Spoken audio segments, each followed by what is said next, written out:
Après 1 an et demi à attendre désespérément une mise à jour sur les Panasonic S5 II et S5 IIX, ça y est, elle est là. Alors j'ai eu la chance en avant-première avec le soutien de Panasonic de vous tester cette mise à jour qui sera disponible gratuitement le 22 avril prochain. Notez que les tests que j'ai faits sont sur la version 2.8 du firmware qui n'est pas un firmware définitif. On est sur une bêta puisque vous, lorsque vous la téléchargerez le 22 avril, ce sera une version 3.0, donc avec des petites corrections de bugs et des petites choses qui fonctionnent que je n'ai pas pu tester parce qu'elles ne fonctionnent pas totalement maintenant, mais vous, quand vous le téléchargerez, ça fonctionnera nickel. Et le premier truc que cette mise à jour améliore, c'est l'autofocus. Concrètement, ce qu'on nous avance, c'est grosso modo l'autofocus du Panasonic G9 Mark II, que je vous ai testé il n'y a pas longtemps, je vous mets la fiche ici, et la détection des voitures et des motos qui n'étaient pas présentes jusqu'à présent dans ces S5 II et S5 IIX.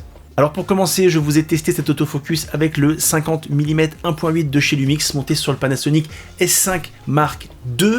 J'ai fait une version avant la mise à jour du firmware, une version après la mise à jour du firmware. On est sur plein capteur, détection de l'œil prioritaire, et j'ai fait 3 scénarios sur terrain dégagé, sur terrain encombré et sur terrain surchargé. Alors en zone dégagée, il n'y a pas de différence notable, l'autofocus fonctionne globalement très bien, même si on peut quand même noter que dès que le sujet s'éloigne beaucoup de l'appareil, on a une perte de l'œil et du visage, et du coup la mise au point est un peu moins précise, mais globalement, ça fonctionne bien en zone dégagée. On peut noter qu'avec ou sans les lunettes de soleil, il fait pas tellement la différence, il a bien détecté qu'il y avait un visage et qu'il y avait l'œil. En situation encombrée, c'est-à-dire avec un avant-plan et un arrière-plan, on voit qu'il y a quand même un léger mieux, il y a une amélioration, mais c'est pas non plus la révolution. On peut voir que ça fonctionne un petit peu mieux, mais il n'y a pas de quoi non plus sauter au plafond.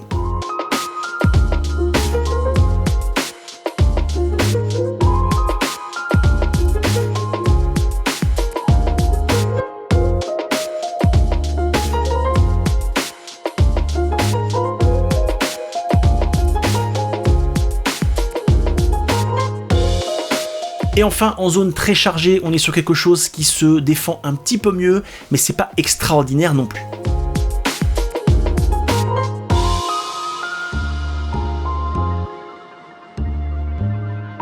Et alors à l'appui de ça, j'étais assez déçu parce que j'ai testé l'autofocus du G9 II et je vous invite à aller voir le test. À l'époque, j'avais été soufflé de l'autofocus et je m'étais dit ça y est, la Panasonic rentre dans le game, on est sur un truc très efficace, et j'ai pas retrouvé ça sur cette mise à jour du S5 II. Je me suis dit, c'est bizarre, il y a un truc qui m'échappe. Je me suis dit, je vais retenter le test, alors pas avec l'ancien firmware parce que du coup j'avais fait la mise à jour, on peut pas revenir en arrière, mais avec le nouveau firmware et avec l'optique 2870 de chez Sigma en 2.8, qui est une optique qui est bien plus rapide et qui a des moteurs autofocus bien plus efficaces, et en changeant le mode autofocus, puisque le test de youtubeur, c'est de faire un test avec la totalité du capteur, mais sur le terrain, moi j'utilise jamais ça. J'utilise toujours des collimateurs de plus ou moins grande taille.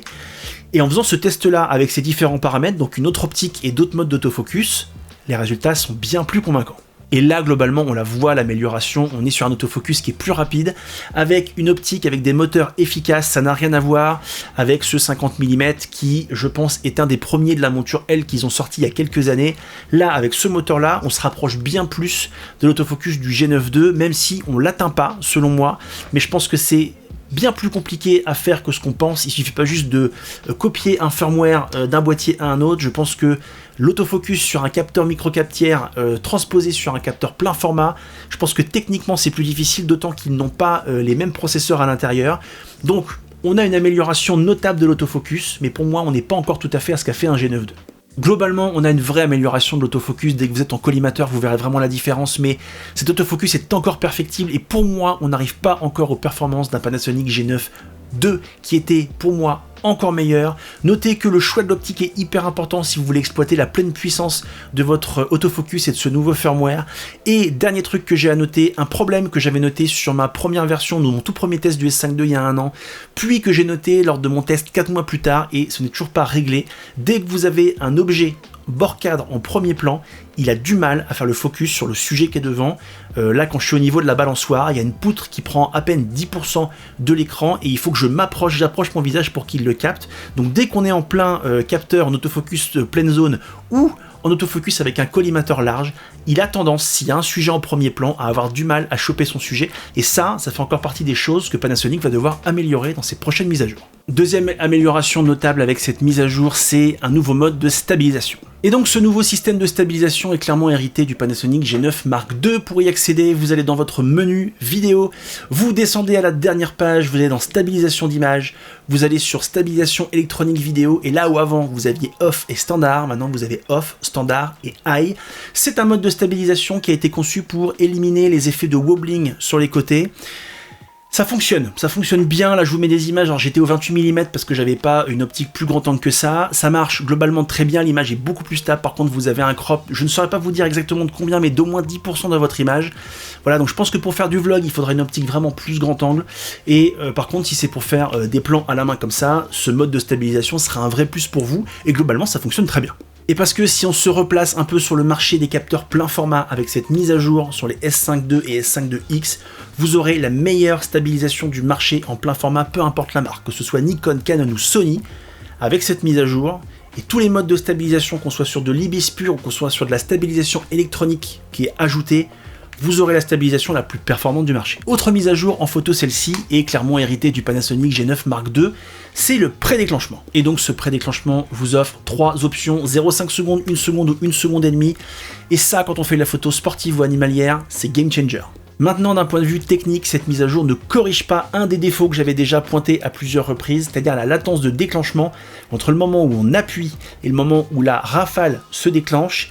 Vous avez une toute petite latence qui est très pénible. Alors, grâce au prédéclenchement, pour le coup, ce problème n'existe plus, puisque dès que vous appuyez à moitié, le boîtier va se mettre à faire des photos en boucle à l'intérieur, et dès que vous allez déclencher, il va faire la rafale tout en gardant les 0,5 secondes, 1 seconde ou 1 seconde et demie, selon votre choix, de photos qu'il y a avant. Donc, on va dire que ça compense le problème, mais ça ne l'a pas véritablement corrigé. Un des gros trucs qu'apporte cette mise à jour sur les S5 II et S5 IIX, c'est l'intégration en interne des proxys.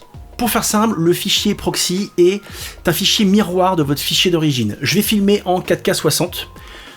Le proxy, ça va être une copie de ce fichier, mais dans une résolution bien inférieure. Et vous allez me dire, mais quel est l'intérêt d'avoir un proxy? Tout simplement, si vous avez un très gros projet, que vous avez une machine qui n'est pas assez puissante, les proxys, ça vous permet de travailler sur des fichiers de plus petite taille, qui vont nécessiter beaucoup moins de ressources à votre ordinateur, à votre Mac, à votre laptop, et qui va vous permettre d'y appliquer tous les réglages que vous voulez, les découpes, les effets, la colorimétrie, et au moment où vous allez faire le rendu, l'ordinateur, le logiciel de montage, va lui-même utiliser les fichiers originaux cette fois-ci, et appliquer tous les réglages que vous aurez fait sur les proxys. C'est un gain de temps énorme. Et alors la grosse différence avec ce qui se fait habituellement, c'est que d'ordinaire, vous sortez votre carte SD après avoir fait votre tournage, vous les mettez dans votre ordinateur, vous demandez à votre logiciel de vous faire des proxys et ça prend des heures. Là, ce que Panasonic a réussi à faire, c'est qu'au fur et à mesure que vous tournez, donc là où vous allez tourner par exemple en 4K 60 sur une carte SD, et bien sur la deuxième carte SD, il va en même temps vous enregistrer les proxys. Ça veut dire qu'il va vous enregistrer la même image, mais sur 2 fichiers de taille différentes, et en interne, vous allez gagner un temps en post-production qui est monumental. Alors ce qu'il faut savoir, c'est qu'en termes de qualité maximum de ces proxys, on sera sur de la Full HD 10 bits au maximum, il y a moyen de choisir des qualités inférieures, et pour bénéficier des proxys, il ne faudra pas dépasser la 4K 60 ou la C4K 60, avec des fichiers pour ce S5 II en 200 Mbps maximum, mais si vous êtes sur le S5 IIX, vous pourrez utiliser des fichiers originaux en ProRes et les enregistrer via votre SSD externe. Et enfin, dernière amélioration intégrée par Panasonic dans cette mise à jour, c'est l'intégration de Frame.io. Alors pour être transparent avec vous, c'est une fonctionnalité que je n'ai pas pu tester sur ma version bêta. Panasonic nous avait prévenu que sur cette version bêta, il pouvait y avoir encore des bugs, notamment sur le système Frame.io, donc j'ai pas pu la tester. Panasonic nous a certifié que ça fonctionnait très bien, qu'ils ont fait leur propre test et que ça marchait.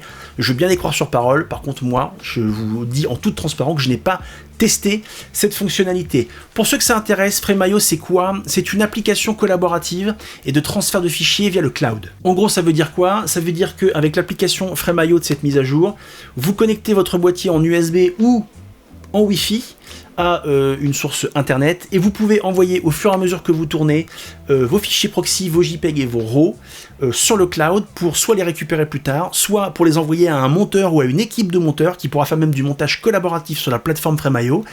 Et ça, c'est un gain de temps énorme, puisque si vous avez des délais très courts ou des très très gros projets, au fur et à mesure que vous tournez, vous envoyez au fur et à mesure vos fichiers, et quelqu'un qui n'est pas avec vous est déjà en train de monter les proxys. Quand vous rentrez, vous lui passez les cartes SD ou le SSD, il branche, il fait le rendu avec les fichiers originaux. Basta, vous avez gagné un temps de malade. Alors c'est une fonctionnalité qui est dédiée aux professionnels. La plupart des gens n'en auront pas l'utilité, mais pour ceux qui en ont l'utilité, c'est un vrai game changer, c'est un vrai plus de l'avoir intégré directement dans le boîtier. Alors cette mise à jour apporte son lot d'améliorations notables, mais il y a un truc qu'elle n'améliore pas, c'est le temps d'allumage à froid. Et ça, je fais que de vous le dire, mais lorsqu'on n'a pas utilisé son boîtier depuis plusieurs heures et qu'on l'allume, moi, mon boîtier, il met entre 3 et 4 secondes à s'allumer. C'était plus long avant. J'ai fait des mises à jour, on est passé à 3-4 secondes, mais c'est toujours le cas. Alors après, une fois qu'il est chaud, une fois qu'on l'a allumé une fois ou deux, le temps d'allumage est extrêmement rapide, mais le premier allumage est toujours très long, et moi je l'ai chronométré entre 3 et 4 secondes, et je trouve que c'est trop long, et j'aimerais bien que Panasonic règle ce problème, qui est un problème mineur, certes, mais quand on a besoin de l'allumer direct et qu'on a besoin de tourner, et ben je trouve que perdre 3-4 secondes, c'est super long, c'est super chiant, et ça m'embête. Et donc voilà, Panasonic, s'il vous plaît, est-ce que vous pouvez résoudre ce problème, ce serait cool. En conclusion, Panasonic nous régale avec plein de nouvelles fonctionnalités, avec des anciennes fonctionnalités qui ont été clairement mises à jour, même si elles sont perfectibles. Moi, je suis content de voir que Panasonic perpétue cette tradition des mises à jour que j'aime tellement chez eux, déjà de l'époque des GH, il y avait beaucoup de mises à jour. Ces boîtiers, les S5 II, les S5 IIX, ils en ont vendu des palettes, des cargos entiers, que ce soit avec le Black Friday, etc. Ils ont fait des offres, ils ont permis à énormément de gens d'investir, certes beaucoup d'argent, mais dans un boîtier fiable, et le fait de continuer de le faire vivre, je trouve que c'est une excellente initiative. Ils n'ont pas fait comme Sony, qui attend juste qu'on achète le boîtier suivant qui coûte encore plus cher que l'autre. Donc Panasonic, rien que pour ça, merci. Et pour ceux qui se posent la question, contrairement à Sony, la mise à jour se fait via carte SD, et quand vous faites la mise à jour, vous ne perdez aucun de vos réglages. Tout reste comme avant. C'en est fini pour moi, merci beaucoup Panasonic de m'avoir fait vivre en avant-première cette mise à jour, c'était super cool. Si vous avez des questions, n'hésitez pas à les poser, je pourrais aussi les faire remonter au staff de Panasonic. N'hésitez pas à mettre un petit commentaire, n'hésitez pas à vous abonner à mon Instagram, et en attendant, prenez soin de vous. Salut!